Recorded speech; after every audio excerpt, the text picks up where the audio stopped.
Alright, hi guys, welcome to this video. Today we're going to talk about how you can figure out what to write about for your English essay using a word cloud. So the first thing that you're going to do is you need to find a version of the book that you're reading in English class that we can import into the word cloud. So there's a couple different ways to do that. One way is if you're reading something that is fairly old and fairly famous, you can probably find it on a website called Project Gutenberg.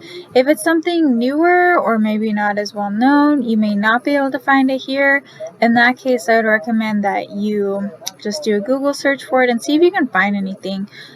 Even if you can't find the whole book, if you could find a chapter or part of a chapter, that can still be helpful. So for now, we're going to go to Project Gutenberg. So and like I said, they have a lot of old and or well-known things for free. So if you know exactly what you're looking for, you can just go up here to the quick search. If you are just kind of playing around with this and you're not really sure what you're going to look for, you can use some of these other options down here.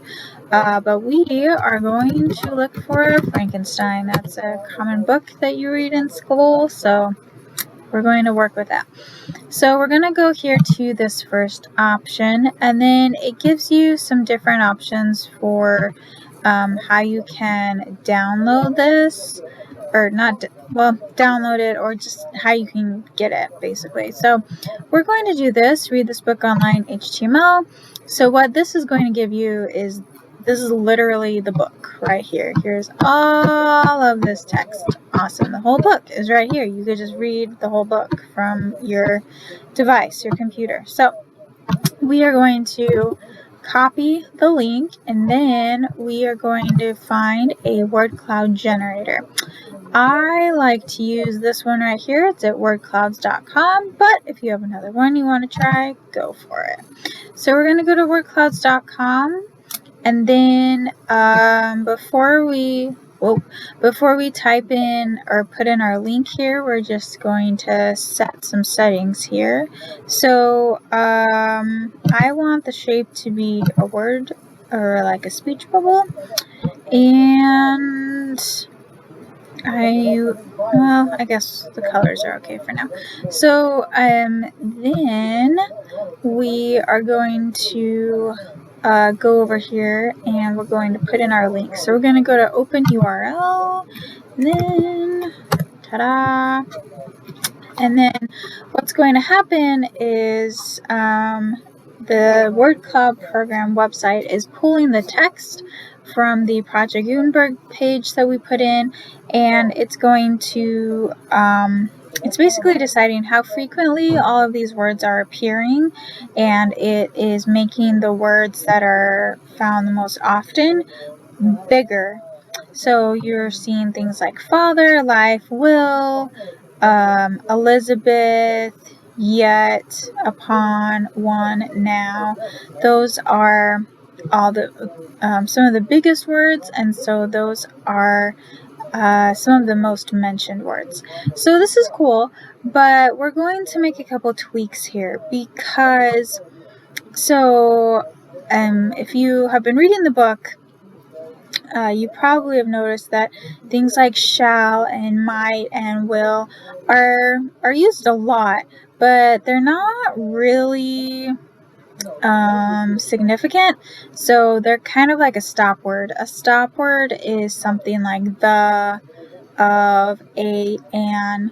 It's something that if you pair it with other words, it can have more meaning, but just by itself, it doesn't have a lot of meaning. So because we're trying to use this to help us figure out what to write about, we want to bring to the surface words that have a lot of meaning. So for example, life, father, man, those could have a lot of meaning in the context of Frankenstein, but things like towards, will, one, now, upon, yet, those ones not so much. So what we want to do is tweak this a little bit so that we're really only seeing the words that are the biggest words are more significant. So in order to do that, we are going to go to our word list. Okay, so here, this is actually where you can delete words that you don't want represented.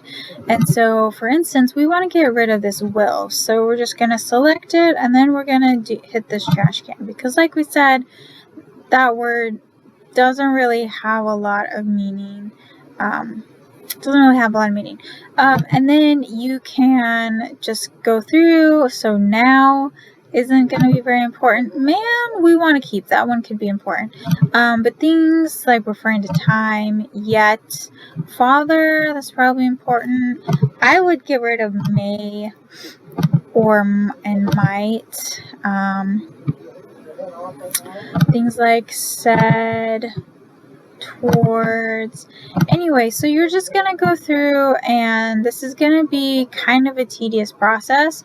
But if you go through and you get rid of the words that you feel like aren't super relevant, then you're going to get more accurate results. So let's see what happens just deleting those ones. So we've deleted a few. Let's go to apply. And yeah, so we got rid of that will, right? So now some of our bigger words are father, first, man, upon, every. Yeah, it's better, but we could still get rid of some more here. So,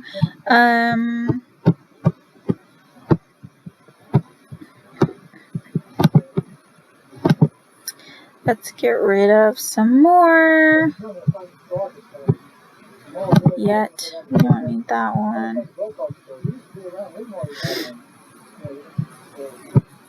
And it's interesting as you're going through this word list, you're seeing, some of the dominant words in this text, and it really helps you, I think, figure out some of the themes, what is important in this book.